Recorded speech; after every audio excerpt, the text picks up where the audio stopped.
So my name is Lizelle, and I'm co-founder of Color the Water, and we are an organization that serves the BIPOC community in Los Angeles, and we offer free surf lessons and media and education. And one of the things I want to do to start out before we get into our story is to kind of do another little game, all right?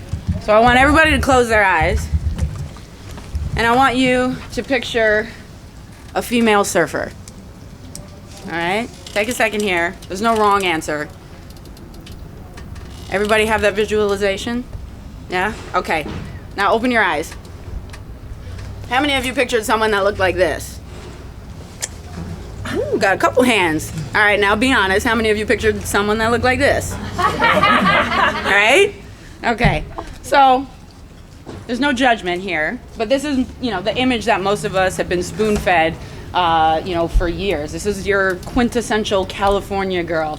Blonde hair, blue eyes, tan, thin. You rarely see any other images of women represented in surfing. And that's something that kept me out of the water for a long time. I never saw anybody that looked like myself in there, and it always felt like this uncomfortable space to venture into. You don't see, full-bodied women. You don't see, darker-skinned women. You don't see, women with kinky hair in the water. And so it's really hard, for folks to take that initial step, to overcome that initial barrier of entry into the water. And so for me, my story unfortunately did start with a movie with a bunch of women that look like this. Anybody remember Blue Crush? Yeah? Okay. Well, there was a couple big waves in surfing, right? After Gidget, there was a big wave of new surfers that came to the ocean, and then after Blue Crush, that's when all the women started joining. And I looked at Blue Crush and I was like, oh my gosh, this is amazing. I grew up in the desert. I was like, if I'm a surfer, I get to be around water. I don't have to wear shoes ever. I can be in these tropical environments. But then as I kind of started to get into it, I was like, well, nobody looks like me. I tried to put lemon juice in my hair to get highlights. I tried, shifting the clothes I was wearing. I started wearing, more surf gear, like Roxy and stuff like that. But then I quickly realized that I was starting to pay a cultural cost for that. And so that is something that affects a lot of members of the BIPOC community that are entering into outdoor spaces, is that there is a huge cultural cost that you end up paying because you're trying to conform, to these images and ideas of what being in the outdoors is, which, unfortunately are predominantly, white spaces. And I tried surfing in high school, but it was very intimidating, going out and being the only woman of color in some of these places. And so it really wasn't until I started working in Costa Rica that I was able to give surfing a try. And that was in my 20s. And, I got down to Costa Rica and I, was looking in the water. There's a bunch of brown folks out here and it felt more comfortable. I was at home. And, so I spent, a couple years living in Costa Rica and only surfing there. And then, when I returned to the States, it was like this massive shock coming back to California and then going back to that, to being the only person of color in the water, let alone the only woman of color in the water. And so that's something that, I really wanted to change because surfing, in itself is a male-dominated sport. For women, it's extremely intimidating to get into. In its nature, it's competitive. Everybody's fighting for limited resources, AKA waves. And so everyone's trying to suss out the skills of everybody else in the water. And, as a woman, a lot of times, men will drop in on you or they're cutting you off from waves, because they assume maybe that you're not going to be able to paddle into something, that you just don't have the skills, that you're a beginner. And then you add that extra layer of being a woman of color, people are automatically looking at you and be like, well, you don't belong here. I'll never see anybody that looks like you, so you must not know what you're doing. And so you're constantly fighting, those assumptions and these biases in the water, and it makes it really difficult just to progress and to work on your own skills. And there's really that feeling, that you don't belong out here. And so for us at Color the Water, when we surf in community, we're really a safe space, for women to not feel threatened. People can fail, without judgment. They are free from this pressure to to perform in a certain way, and that really helps them elevate their skills, much faster, and build that confidence that they need to eventually then venture out, into some of these more territorial breaks, which is like a beach, essentially, that people would be surfing at. And so our goal is really to equip people with the knowledge and the skills to feel comfortable to go out on their own, and leave the nest, I would like to say. And some of the barriers, of entry, specifically to the outdoors that we talk about are, I'd say like inequality, with legalized segregation, things like redlining, other forms of historical and present and, overt and not so, covert violence that perpetuates this idea that the BIPOC don't belong outdoors. Has anybody heard of places called Bruce's Beach? No. So Bruce's Beach is this beach in Manhattan Beach in California, and it used to be a black-owned beach resort.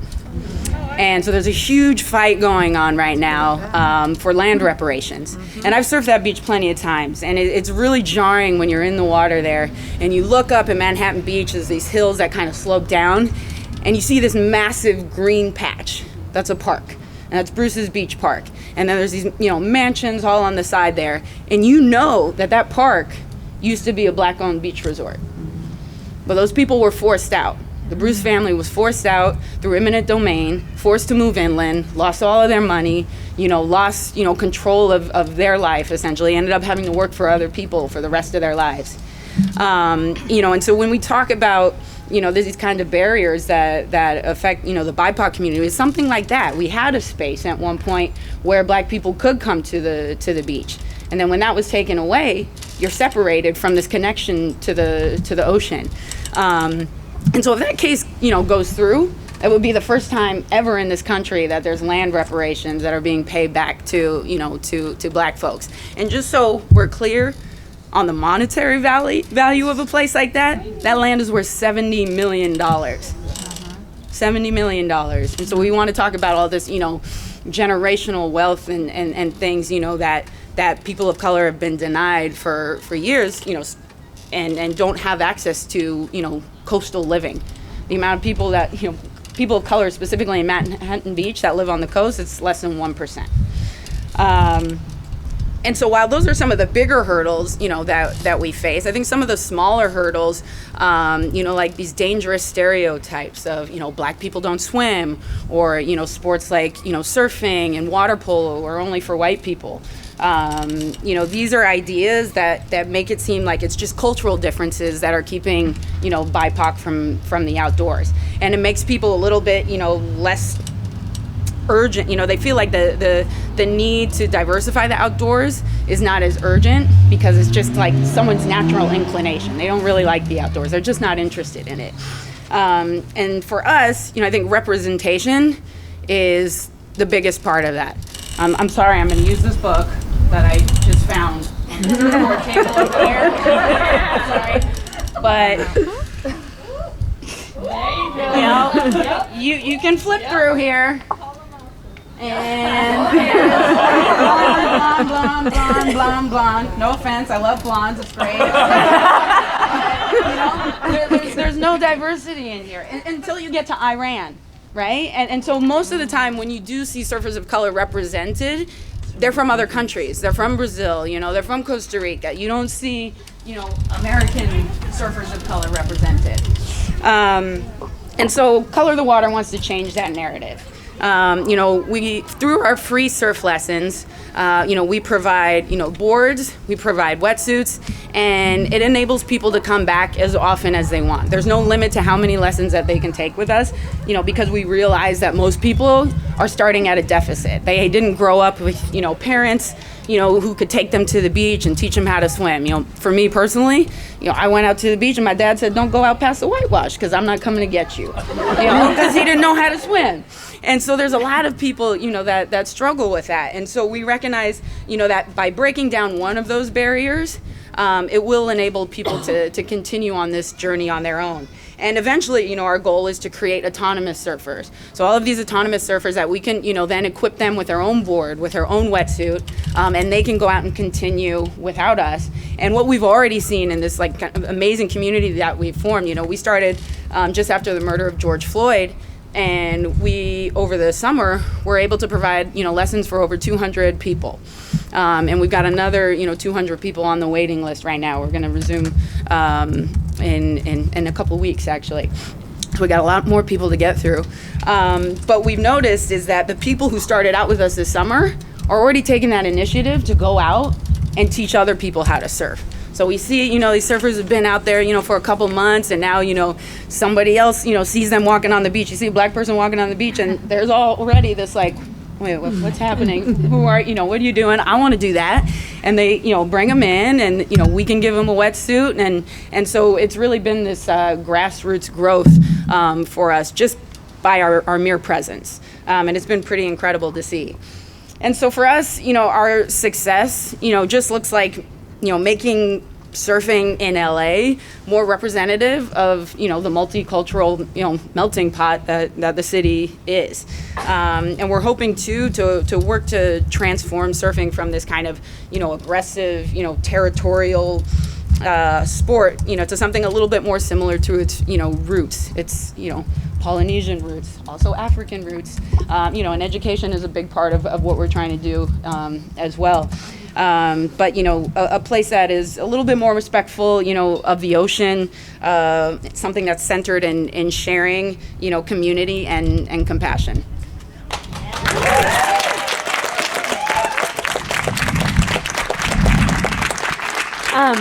I have two questions, one from my nonprofit point of view and one from my personal point of view. So my nonprofit point of view is, it's pretty amazing. I mean, you're talking, you've only been around for about a year, right? So can you just tell me a little bit about the financials? Because I know it said it was between 100 and 200K, two people. So I'm just like kind of curious about like diving a little bit deeper into what that looks like. Yeah. Well, we had applied for a massive grant. Okay. a couple months ago that required that for us. But right now, yeah, it's my partner and I, and so we're running everything. And when you calculate the price of lessons, lessons run about $100 to $150 an hour. When you include media into that adds about another $50 an hour. And, last year over the summer, we were running lessons twice a day, every day. And we had groups of about, 5 or 6 people. And so it was quite a bit of our time and money that was being put into it. And we've also had to rent an apartment for storage space because we don't have any access. And part of this, for us having this apartment, it acts as a clubhouse. And so it's also a way for a lot of our people that are coming, from further inland to experience a little bit of this coastal life. To experience kind of this, this beach life that normally they don't get to partake in. That's awesome. That's great. And then the kind of personal question, because when I watched your video, something that jumped out at me is you talked about some of the challenges of getting wetsuits for different bodies. Mm-hmm. So are fat women able to participate? I guess is my personal question. Oh yeah, about, no. We make sure, that's like the top of our list. We had, Patagonia donate quite a few, wetsuits, and, some of the feedback for them, one of the biggest wetsuits they gave us was a size 12. That fit me. Mm-hmm. And so we told them, we're like, we can't use half of this gear. And so, we're really intentional about trying to find, companies that we can work with that are going to provide us with the equipment that fits the demographic of our community, for sure. And the wetsuits. And we also we've noticed too, because there aren't a lot of wetsuit companies that make, wetsuits for bodies like that. We actually have a designer in our community who is now making her own wetsuit line. And another part of what we really want to do is try and, support, BIPOC-owned surf organizations, companies. Not many exist, so we're creating them. Awesome. Thank you.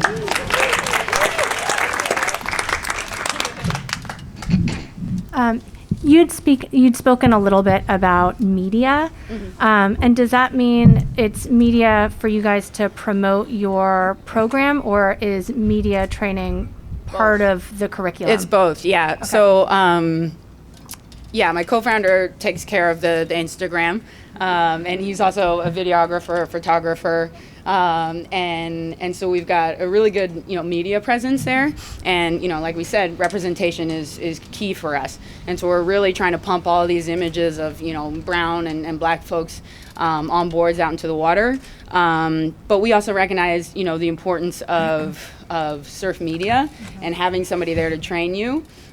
So we have been doing, for a lot of our surfers that started out with us in the summer and then wanted to continue to progress, we were doing virtual lessons over there. So, taking their videos and then analyzing that. And we also partnered with a couple folks at like Dakine. We had some professional surfers that were willing to help us out with media as well. And so we're just taking all those extra steps to give our folks a little bit more of a leg up there. Great, thanks. When you say that you served about 200 people, can you tell me, was that one lesson, or what does the program look like? No. And is it boys and girls, or just girls? Yeah, it's everyone. Yeah, it's anyone that wants to come, no matter how they identify. Obviously, specifically for the BIPOC community, that was one thing that we are very intentional about, and also making sure that all of our instructors are members of the BIPOC community as well. We took a survey at the beginning, and that was really important for the most of the community. Like I mentioned before, in the summer, our lessons were twice a day, and we had groups of like 5 or 6. As we move forward, we'll be making those smaller groups. And so we'll probably do like a 1-to-2 ratio per instructor. And it's one lesson, or is it? No, they can come back as often as they want. Got it. Yeah. And then I have one other question. Is transportation to the beach something that you feel like, is that a place where you might be able to reach more people if you had if we have more resources? Yeah, if we have more resources. So right now, the majority of our surfers are, they're professionals maybe in their 30s and 40s. They are still people of privilege who are able to get themselves to the beach. Because just to get yourself to the beach, you need transportation. Right. It costs $15 to park at the beach. So, as moving forward, ideally, we would have like a fund, for parking. So that's covered, for people that are getting here. And, moving down the line, I think, a long-term goal would eventually be to get to more youth, which would then require transportation. But yeah, that's further down the line for us. Got it. So you and I were talking this morning on our walk over here about, snow sports and board sports. And my experience in board sports is that, what I'm seeing now is that companies are clamoring to have diversity in their images, which we can talk about that performative nature. We can talk about that later over drinks. But my question for you is, thinking about your funding streams, like are you seeking out corporate sponsorship since you have a videographer and a photographer, and you could really like leverage that as a alternative revenue stream? Like are you only getting donations from companies? Are you getting They don't actual? want to give us money. Well, okay, Yeah. we'll talk about that later Yeah. too. No. And I understand how that works. So what would you use this money specifically for, and do you have other funds that would help you offer the lessons? Yeah, when we first started, we initially started with a GoFundMe. Okay. So we have a GoFundMe going, and we just recently launched a Patreon, and so okay. that will help, hopefully to give us, monthly donors. And within that, we offer, discounts on, T-shirts and sweatshirts and things like that. After a certain point, you get a free lesson, every month. We're also looking into, doing private lessons for folks as well who want a little bit more, of the one-on-one. And so those would be paid for, obviously at a sliding scale that our community could afford. And so those are other sources of revenue for us. And yeah, we have reached out to, we've chatted with O'Neill and, Billabong and things like that, and there's no money that they want to put for it. It's all gear. It's all, yeah. We can talk about that too, because it's the same Dress for Success problem. So if you want to talk offline, we can talk about gear versus money. So. They're not quite the same thing, are they?